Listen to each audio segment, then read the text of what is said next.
여러분 안녕하십니까? 전북권 뉴스입니다. 최강희 감독이 전북에서 마지막 경기를 치렀습니다. 지난 13년여간 전북 현대를 아시아 최고의 팀으로 이끈 최 감독은 중국에서 새로운 도전에 나섭니다. 박연선 기자입니다. 최강희 감독을 연호하는 목소리가 경기장 안에 가득 울려 퍼집니다. 홈팬들은 지난 13년간 전북을 국내 최고의 명문구단으로 키워낸 공동이장 강희대자를 응원하며 아쉬움과 고마움을 함께 전했습니다.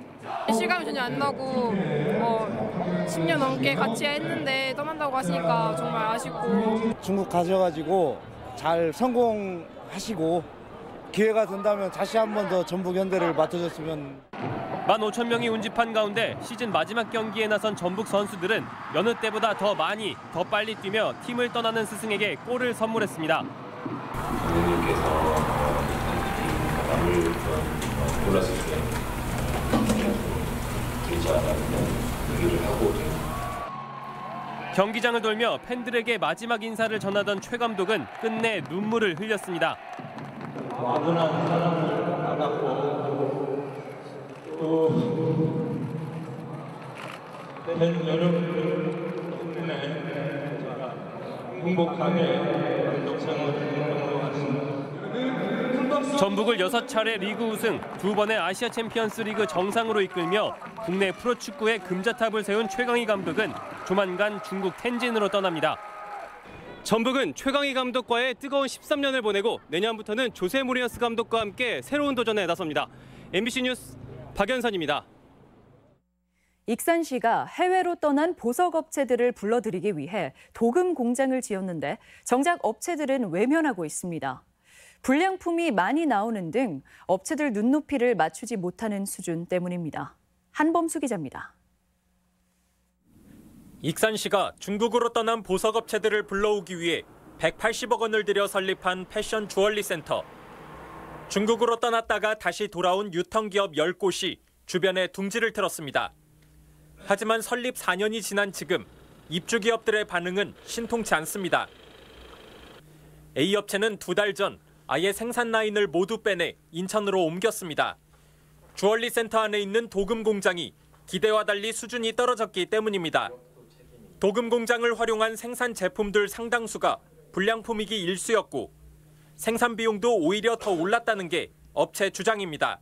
선적을 하고 나서 도금 컬러가 변질되면서 크렘을 맞게 되고 캔슬을 맞으면서 오히려 더 회사가 어려워졌다는 얘기죠. 급기야 중국에서 월 10억 원에 이르던 매출액은 익산으로 돌아온 뒤 10분의 1 수준으로 떨어졌습니다. 처음에 기대를 많이 하고 왔다가 지금은 후회를 굉장히 많이 하고 있는 상태인 거죠. 도금 공장 측은 그동안 미숙한 점이 있었던 건 사실이지만 지금은 상황이 나아졌다고 주장합니다. 도금 기사에 따라서 한 사람이 여러 기업들의 니즈를 맞추다 보니까 문제점도 있었던 걸로 생각을 하고 지금은 그런 문제들이 완벽하게 해결이 되고. 하지만 A업체 말고 다른 기업들의 불만도 적지 않습니다. 입주기업 10곳 중 절반이 중국의 일부 시설을 남겨놓거나 국내 다른 곳에도 시설을 마련한 채 익산으로 완전 이전을 꺼리고 있습니다. 기술 인력을 더욱더 보강한다거나 해서 뭔가 흑자를 낼 수 있는 구조로 그리고 여러 업체가 같이 혜택을 볼 수 있는 구조로 개선돼야 된다고 생각을 합니다. 주얼리 센터에는 익산시가 매년 5억 원이 넘는 예산을 투입하지만 유통기업들의 외면은 계속되고 있습니다. MBC 뉴스 한범수입니다. JB금융지주의 김한 회장이 며칠 전 연임을 하지 않겠다는 뜻을 밝혔습니다. 내년에 창립 50주년을 맞는 JB금융에 어떤 변화가 올지 관심이 모아지고 있습니다. 박찬익 기자입니다. 김한 JB금융회장이 지난달 30일 이사회와 사내 게시판을 통해 세 번째 연임에 도전하지 않겠다고 밝혔습니다. 내년 3월까지가 임기인 김 회장은 지난 2010년 전북은행장에 취임한 뒤 지난 6년간 JB금융지주 회장을 맡았습니다.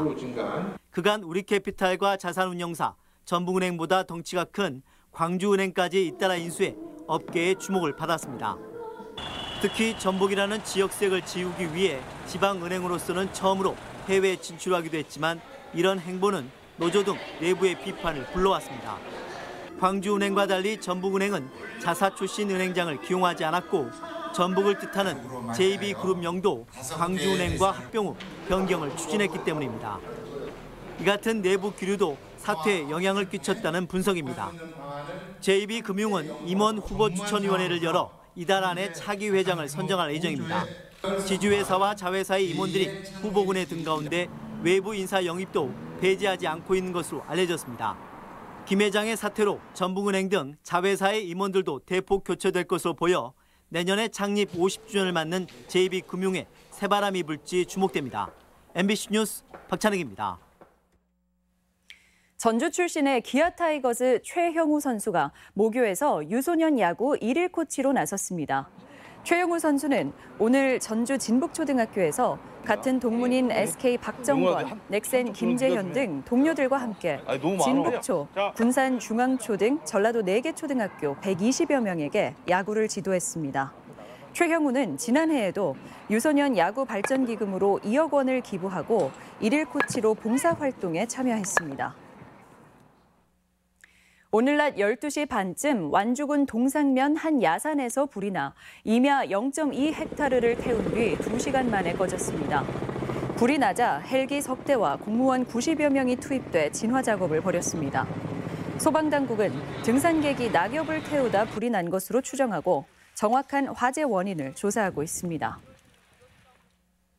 인위적인 재선충병 확산을 막기 위해 소나무류 이동 제한 특별단속이 실시됩니다. 전라북도는 재선충병 예방을 위해 해송과 잣나무를 포함한 소나무류를 오는 14일까지 이동을 제한한다고 밝혔습니다. 단속 대상은 확인증 없이 소나무류를 이동하는 경우로 1년 이하의 징역이나 1,000만 원 이하의 벌금형 처벌이 가능합니다.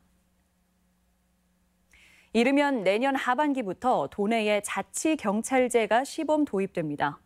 정부는 주민 밀착형 치안 활동을 위해 생활 안전과 교통 등의 분야에 2022년 광역단위 자치경찰제를 전면 도입하기로 하고 내년 상반기 시범지역 신청을 받습니다. 내년 하반기 실시되는 시범지역은 서울과 세종, 제주도 외에 2개 신청지역이 대상이며 전라북도는 정부의 재정 지원 등을 따져 신청 여부를 검토할 계획입니다. 전북권 뉴스였습니다.